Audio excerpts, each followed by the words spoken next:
common port is Sevilla, or in your language, Seville. Now, Seville is on the southern Atlantic coast of Spain. That means it's way down here. And remember I told you the mines are way up here. That's about as far apart as they can get and still be in the same country. That makes the iron very expensive because that's a distance of several hundred leagues. And our league, our Spanish league, is about 2 6/10 of your miles. That means that the distance is quite a few hundred miles. Mas carbón, por favor. So we would have to ship that coal that distance by ox cart, and that will be slow and expensive. So some of His Majesty's purchasing agents have discovered that they can buy the iron more economically from the Swedish and German merchants who call at the ports of Cadiz and Seville, load it onto a Spanish ship, leaving from Seville, and ship it to the Viceroy, whose headquarters are in Havana, Cuba.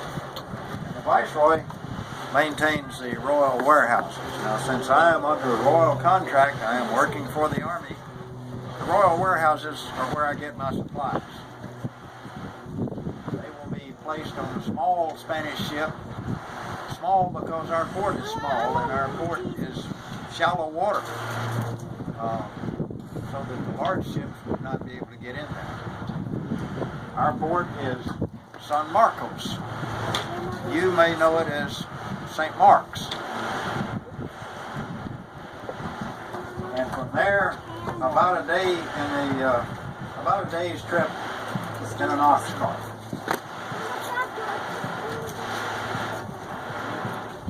Okay, we're ready to do a wee bit more hammering. I don't think it's going to take much more. This nail is starting to be kind of long and skinny.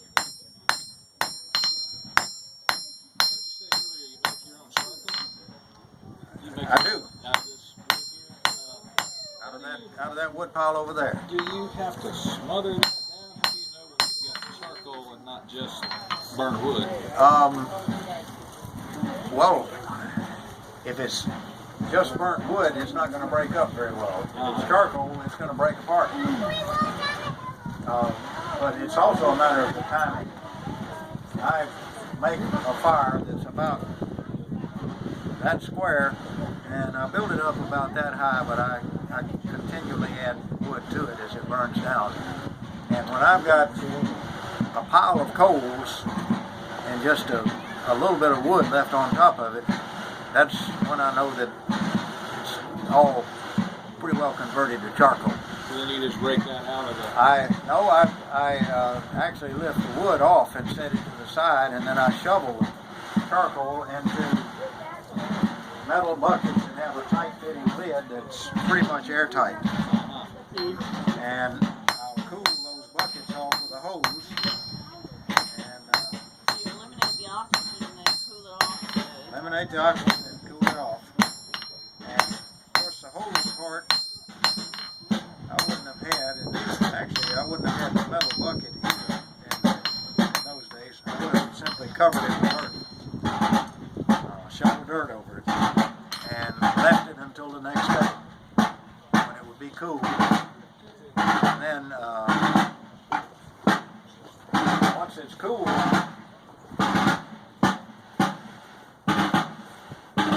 I screen it to get out the sand and ash. And the clean charcoal I either put in storage or I put into my fuel box. And on a good day's burn, I will fill that fuel box up plus about 3 garbage cans that stand about that high, and maybe have fuel left in some of my buckets as well. So it takes what, something like All day. 3 feet by 3 feet of wood, like a cubic yard of wood or something, to make that bucket full plus. Takes about 2/3 of a cord. Okay. Oh, wow. Wow, that's a lot of wood. That wood pile out there will do me for one full burn and most of another burn. Cord, for those of you who are not familiar with that term, a pile 4 feet by 4 feet by 8 feet.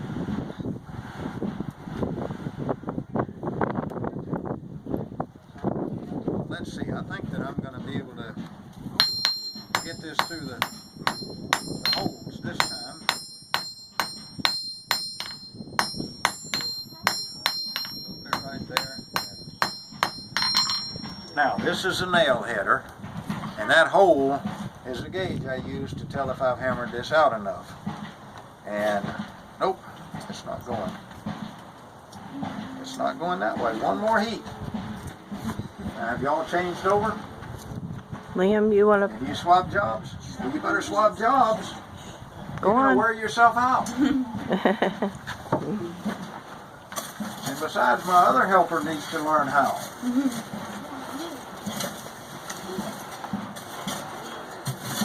Okay, más carbón, por favor.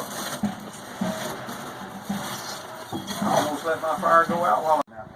It's harder to work.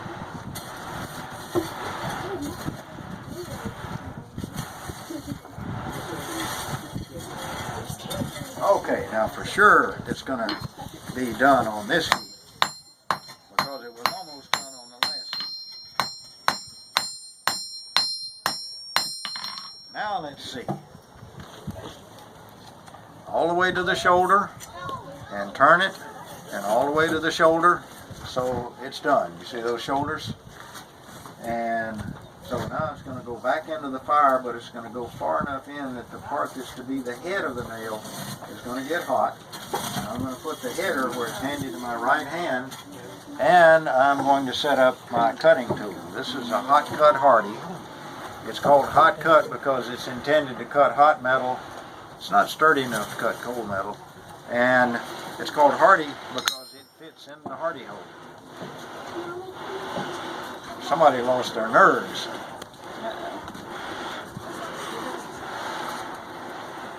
No. Oh, thank you.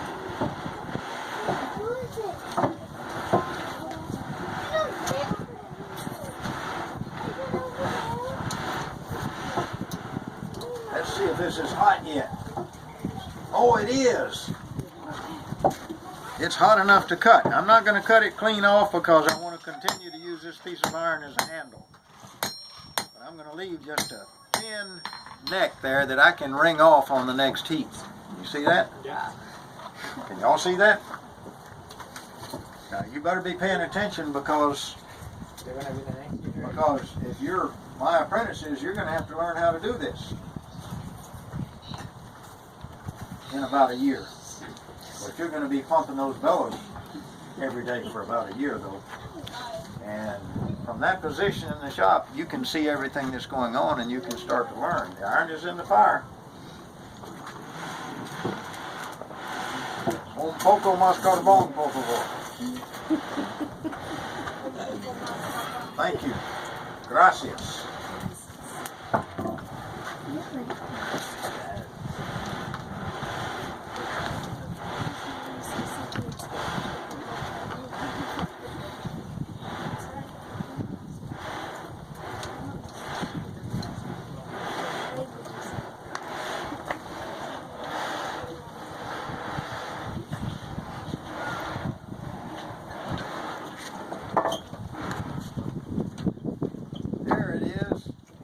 Header it goes, and twist it off, and oh, I forgot to put that away. Put that away and hammer it in a hurry.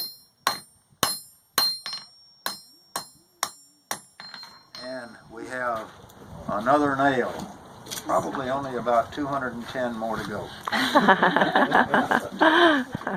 I can make between 230 and 250 in a day, depending on the time of year, because in the summer the day is longer.